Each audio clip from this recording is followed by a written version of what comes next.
الجوع آخر الليل ابدونا أشوف الويل. ونبدأ نضيف قطع دجاج، ثم نخلط. نحط بهار 40 من بابرينا، وأيضا بابريكا، ونخلط. يا سلام على الروائح، تخلي النايم يصحى. ونضيف كمان ملح من بيبريني، ثم نحط من بهار بطاطس من بيبريني. ألذ بهار بطاطس مقلي ممكن إنكم تجربوه، حقيقي لا تفوتوا. نرتب بطاطس بصحن، ثم نضيف قطع دجاج، نضيف طبقة ثانية من البطاطس ونوزعها زي كذا. فلفلات روميات، زيتونة، ذرة، أي شيء تحبوه ممكن إنكم تضيفوه. جبن مطاطي أهم شيء.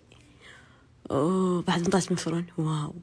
ثم تقديم، ثم عوا فيه.